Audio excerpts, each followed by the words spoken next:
Hello everyone, welcome to my channel. What we're going to talk about today? Well, to be honest with you, I'm going to ask you to subscribe. Anyway, I'll tell you what we are going to talk about. Something I haven't talked about in a long time. You're probably wondering why. That's my solar. And what's the deal with it? Well, for those that are new or have not subscribed or been watching my channel, back I think last November, I believe it was. I can't remember. I have to backtrack everything to give you an exact date, but it's in that time zone. I bought a new inverter, and it's PowMr, or if that's the way you pronounce it, I don't know. It's a 4,500 watt inverter, 24 volt input. And why I've not been elaborating on it? Because I'm highly disappointed. What am I disappointed about? Well, when I installed it, I had to get on my roof and connect my solar panels in series, so I can get the proper voltage in DC to the inverter and so forth. And I set it up and everything was fine. It worked not as expected, but it was okay. It in the beginning, to be honest with you, the solar input was about 50% less than when I was using the external solar controllers. Now I could get 3 kilowatt to 3.5 kilowatt out of the externals. About the max I could get with that inverter input was about 1.5. Sometimes 1.6 or 7 kilowatts. That's 1,700 watts. And I thought it was strange at the time. So I went through the settings and everything. And I programmed it to where solar first, battery second, then utility. In other words, when there was solar, it would depend on the solar. And if there's no solar, it would use the batteries until they hit low voltage and then switch over to the grid. Everything was okay except for my back of my mind, why I want this thing recognize the real power of my panels.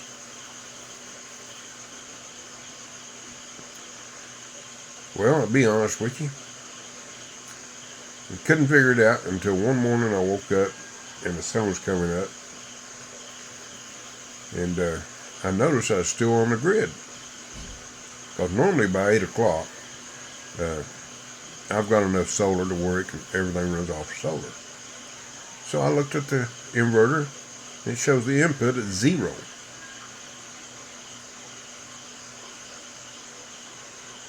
So I got my voltmeter out, and I was checking my panels.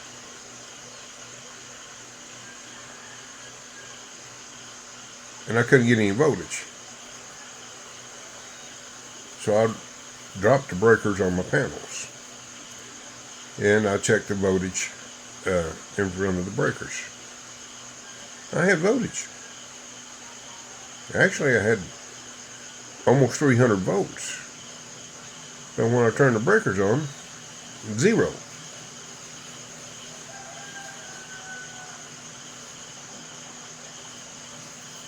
It was automatically telling me. Good thing I was doing it early in the morning,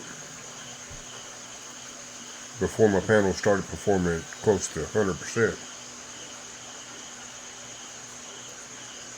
It was telling me that there was something wrong with the inverter. So I disconnected the solar panels from the inverter, and I turned the breakers back on and checked the voltage. Yep, I still had almost 300 volts at that point. So I had to get someone to go up on my roof, spent a half a day of getting my panels paralleled in groups of 2 so I could use the external solar controllers. In the meantime, I was on the grid, as you're well aware of. The batteries are already dead and no solar input to charge them. Anyway, by noon, I had the panels paralleled in 3 different groups. So I hooked them up and connected my 3 external solar controllers. And everything was fine. I could charge my batteries again. So that means that the internal solar controller shorted dead out. Now you're wondering, what did the company do about it? Now this inverter is supposed to have a 2-year warranty on it. So I contacted them, explained just what I did to you, what had happened. And they said they'd get back with me if they talked to a technician. Well, a week goes by and no response, so I contact them again. And they wanted a video with the solar panels connected and checking the voltage. That's when things became a problem. Should have done it when I was done a video of it when I found the problem. But I'm not going to get someone to get it back on my roof, parallel all those panels, just to show them I've got a dead short. No, they're not going to pay the expense. I have to pay someone to get on the roof because I'm just not able.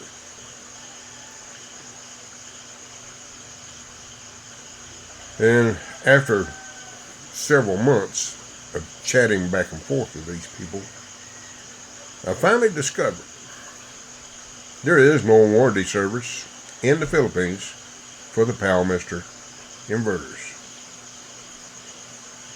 Duh.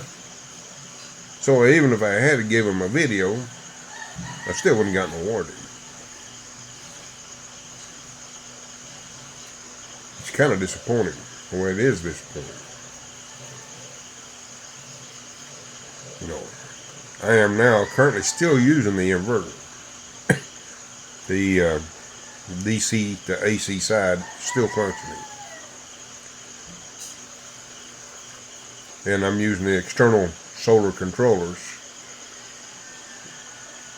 to charge the batteries. Now, that's the sad story of the inverter. How long is it going to last? I don't know. Hopefully it will last long enough that sometime in the future I can do something better. Because the whole purpose of that hybrid inverter was get rid of all that major wiring that I had. I'm so disappointed. I really don't like doing videos of it because I got wire everywhere. Because see, I've got input wires for the controllers. I've got battery wires going to those controllers. And it just looked like a scrambled up mess. Where with the hybrid inverter, if it's working correctly, I've only got 2 wires from the panels, 2 wires going for the grid, into the house for electricity, and 2 wires going. I've got total 6 wires that I can neatly put away. But I got 4 batteries. You multiply that by 2, that's 8 wires. Then you got 3 controllers. That's 2, 4, 6 wires on each controller. No, 4 wires on each. That's 12. And it looks like a hornet's nest. And that's why I'm so disappointed. Because I wanted to clean up that messy look. Fortunately, I still have my old DC inverter, 3000 watt, available when this one fails. I can switch back over to it until I can replace the hybrid. But I'm going to use the hybrid until it fails on the conversion side. Can I recommend this inverter? Well, after finding out about the warranty, no, I can't recommend it. These people, and another thing too, I've noticed, they don't understand English very well, period. And I think, this is my interpretation, they're using translation of English to Chinese. So, communication with them is difficult. Because I noticed that the replies are genetic, almost like a bot. And it's just disappointing. So that's the story on the solar. I'm still using it, and I'm disappointed, but that's okay. I'll improve it at a later date. I don't know when. Right now, my focus is, as you're well aware of, on the chickens. I gotta get it to where it's balanced out and regroup some funds before I can do anything. That's just the way it is. But have you let you know what has happened. I got my current electric bill. Grace done sent it to be paid before I get a chance to take pictures of it. It's 5,600 pesos, $100. Wow. And I got to do an investigation, and they took a substantial increase. Because I looked at the kilowatts I've used, it's the same. Normally I pay between $60 and $70 because I don't have enough batteries to carry me through the night.